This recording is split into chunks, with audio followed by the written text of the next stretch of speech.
What is your biggest goal? Music, I can express myself and I can uplift others with my expressions. Share this gift. Everyone has a gift from universe. Life is more beautiful. And what's your talent? My favorite types of people are people who have gone through something and came out on top. Where all this strength come from? They discovered me. If you think you're working hard, then work hard. We call our clients VIFs, very important friends. It's all about the experience. I never thought that today do an interview for them is very rewarding. Without the help of the creator, I would not even exist. It's all due to him. Life is... It's a wink. Art is life. Make it happen. I'm gonna put you in my spot. Yeah. Rap for us. It's important to bring people together. Connection leads to success. Lights out here in LA. Treasure from Brazil. You're it. I'm available 24 hours here for you. It's getting better. It's not easy. Obrigado. Thank you so much for having us here at your house. To you, my friend, I wish you all the happiness and success. Let's go back to the interview.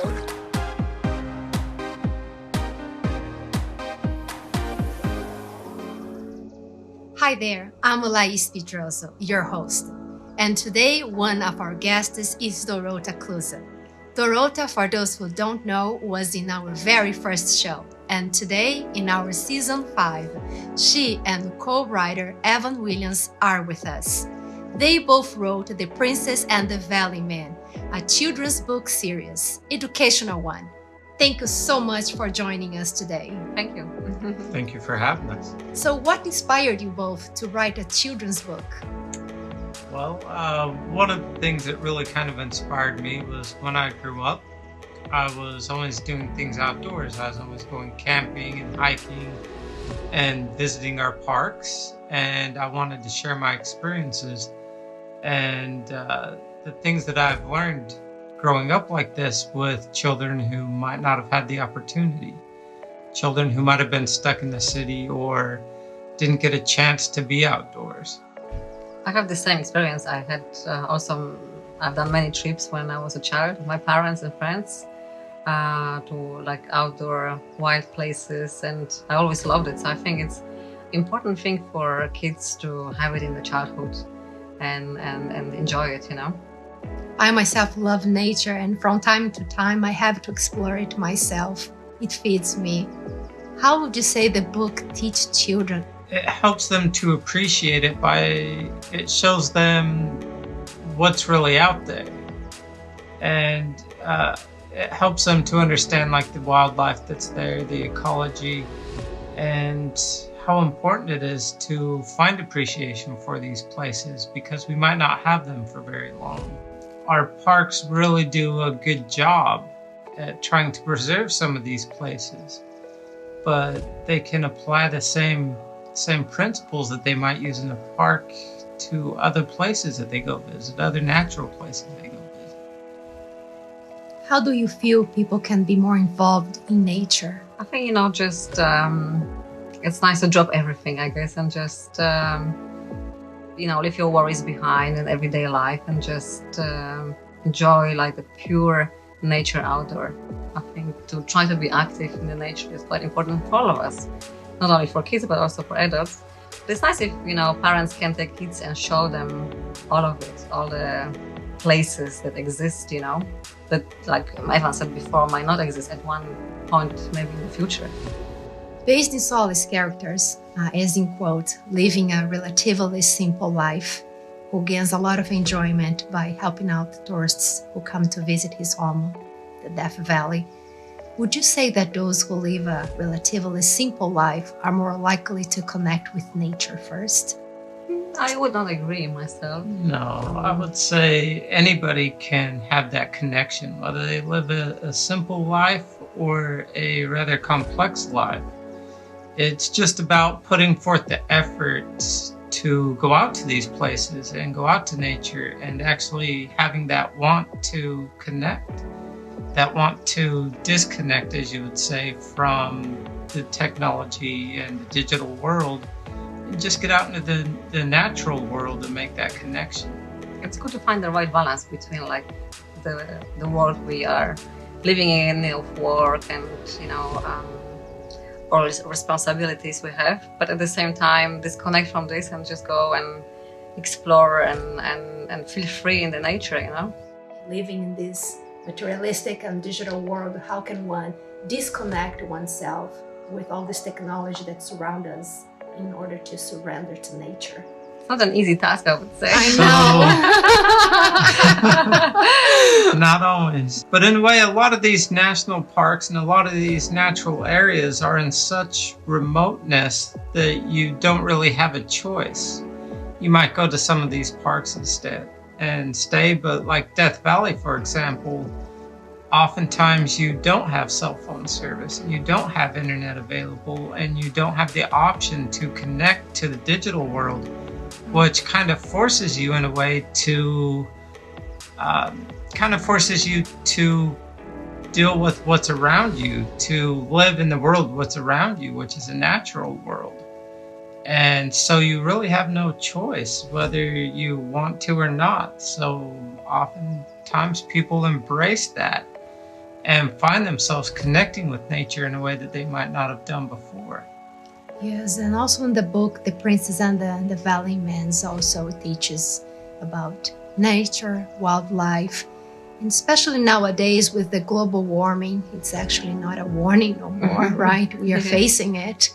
How does the book teach children on how to preserve nature and how it is related to the climate change?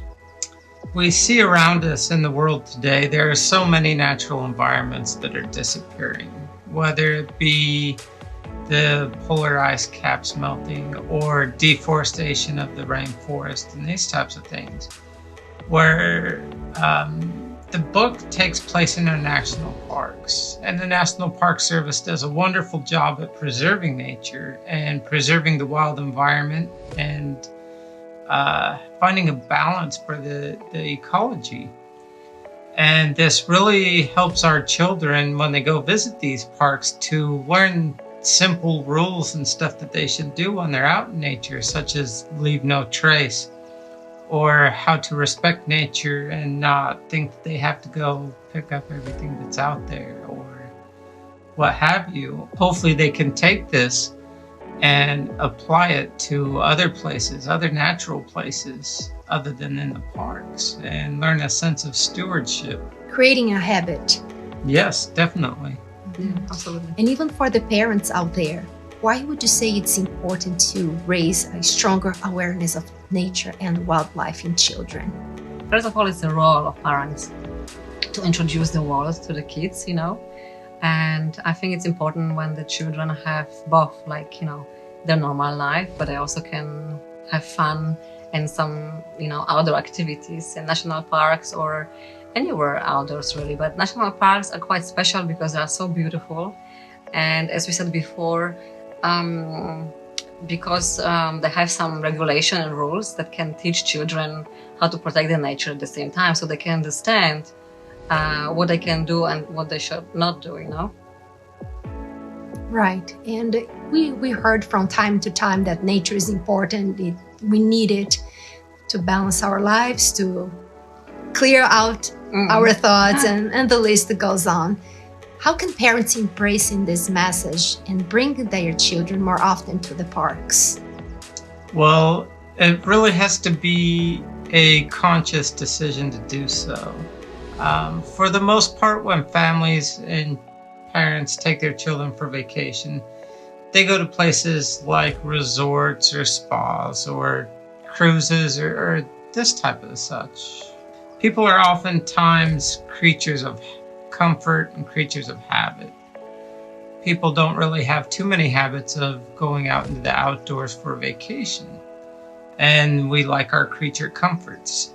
They need to step out of their comfort zone a little bit, take their children into the outdoors and show them what's there. Teach them that there are other alternatives for visiting places, for seeing places, and kind of foster a relationship with the outdoors and help their children to want to go to these places. Right. And also in one of the passages, The Princess and the Valley Men book, both Luna and Solis, they face a lot of challenges that they can barely cross to manage their lives. And it's like, wow. it's also a message for adults. So would you say the book is recommended for all ages? Yeah, we would say so, I guess. I would say so. Mm-hmm. It really kind of shows them that it don't matter what age you are, but it shows them that no matter what's put in front of you, what challenges or what obstacles, whether it's a golden meadow or a cave or other challenges from everyday life, that people can make it through it. Just go to nature and observe it, right? The Right, answer is right there. That's it.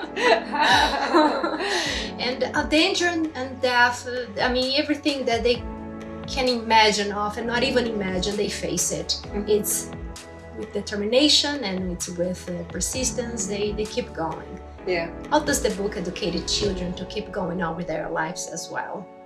Especially nowadays, right? People seem to have lost the sense of determination and go-get attitude. Everything is on the click of an app. Right. So true.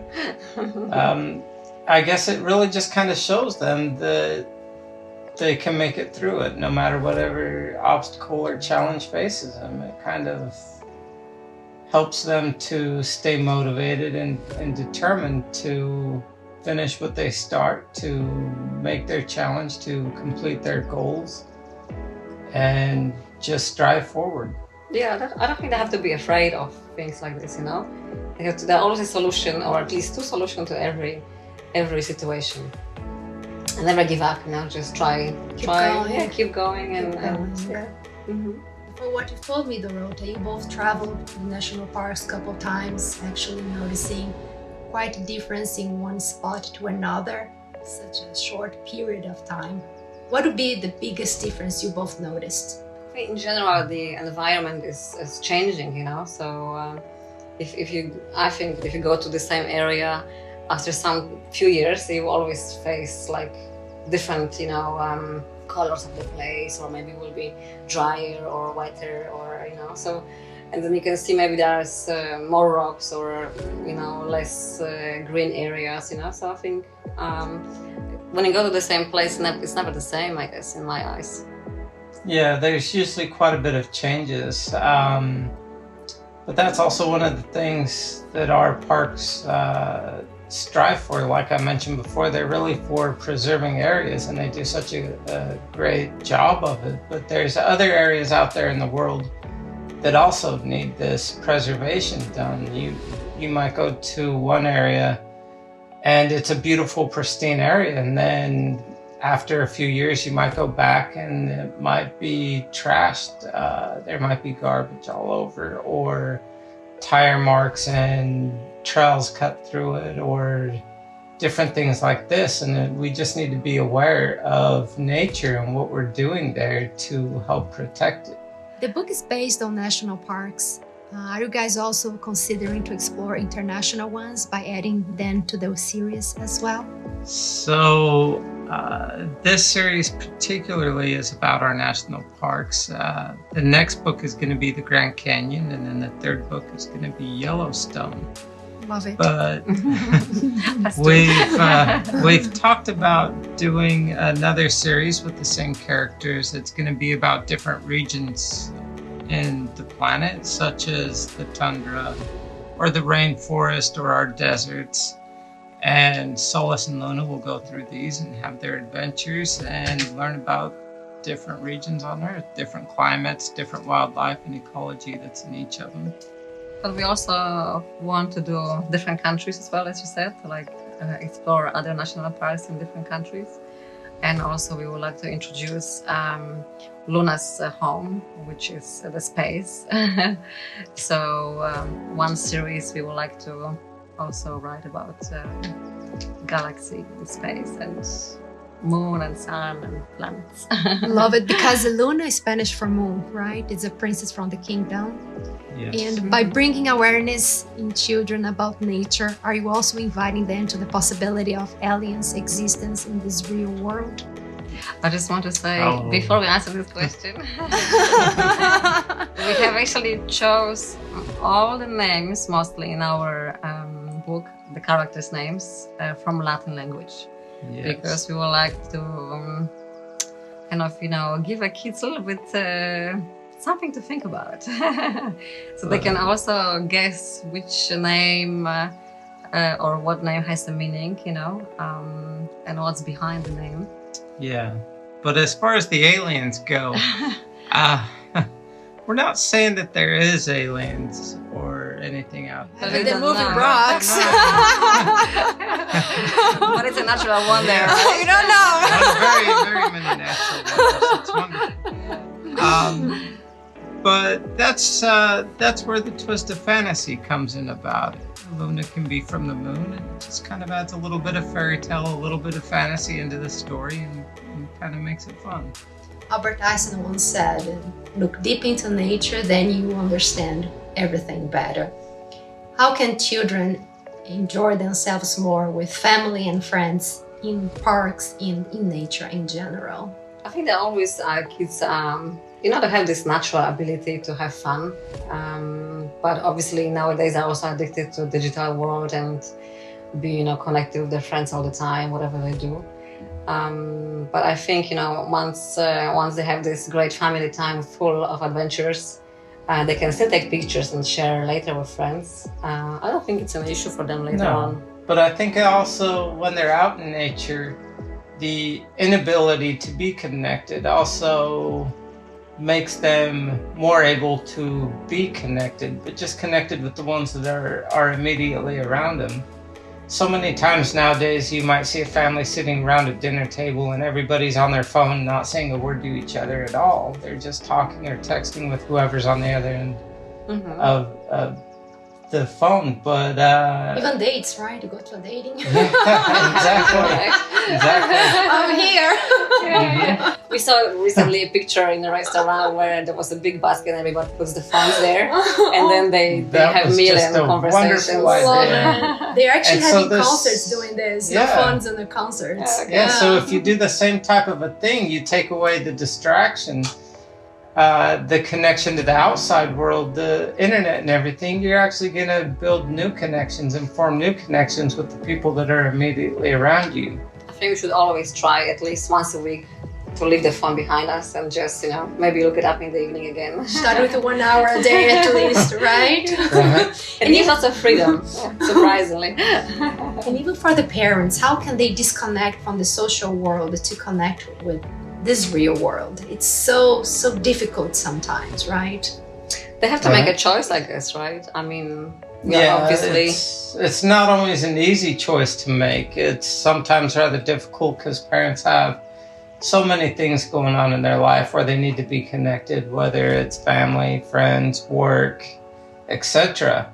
But it has to be a conscious choice. Hey, I'm going to be disconnected for a while. And then they just have to stick to it. They have to actually be determined and proceed and keep their determination to be disconnected with that world and be connected with the real world that's in front of them. It's a mental choice, right? Not an easy task, I'm sure. Yes. But I think, very rewarding. And how does the book teach children on how to take care of nature? So it goes through and it teaches them how to take care of it. It introduces different principles such as the leave no trace principles, or teaches them about how fragile the environment can be and teaches them how important that it is that we have these areas out there. To understand more, what can they do, what can they not do, or what should they do and what should they not do, just to preserve the nature and care for it as well, because it's so beautiful. We don't want to lose it, right? For sure. Ooh. Great and inspiring cause. Where can we all get a copy of the book? We are planning to sell it on Amazon.com and also directly on our website, theprincessandthevalleyman.com, and also in some bookstores. We're also going to have copies at the national parks and souvenirs stores. So we're currently in contact with the national parks, some of the places that we can sell it there. They're gift shops and stuff like this. It's a work in progress. Also, we're going to be contacting the concessionaires for the parks and see if they'll carry our book in their gift shop as well. Wonderful. And how can children be more involved with the book and future projects? That's a great question. We also have introduced a new program which is called Young Explorers Book Ambassador Program, where kids can share their excitement about national parks and the nature and exploration and discovery as well. But they can refer their friends, and for the best book ambassador, we have a great benefits, and one of them is to use his name in one of the characters in the next upcoming book. And how can people reach you guys out? They can go on our website, princessandthevalleyman.com, and send us an email or reach to us that way. Or also through social media. We are on Instagram, Facebook, Twitter. We are very happy to connect with all our readers. So we're waiting for your messages. And I do want to ask this, is the book based on a true story on how you guys met? So, in a way, it She was is. rivaling and then... In a way it is. I was a park ranger at the time at Death Valley, and I met her there over the New Year's season, and we started talking and came up with this great idea for a book series. Because when I met Evan, I was surprised. I asked him, like, oh my God, you're a park ranger and you've been here for so long and you haven't written anything yet. And I thought he has a great knowledge about the place, and it would be great to kind of, put everything together and create a great book for kids and families. Dorota and Evan, thank you so much for doing this and showing us how to make this world a better place and teach children and showing parents and teaching us. I'm very blessed to have you guys here. Thank you. Well, thank you so much. Thank you. And you can check it out, theprincessandthevalleyman.com. I will see you next time.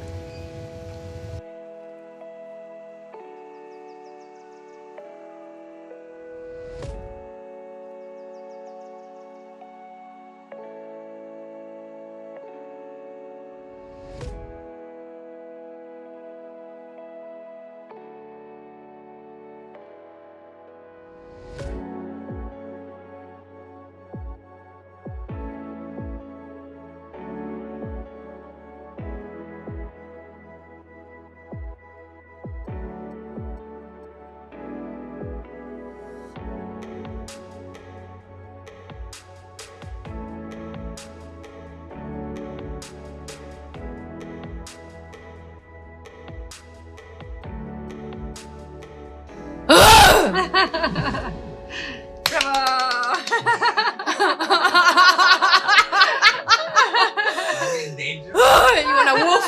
We found one.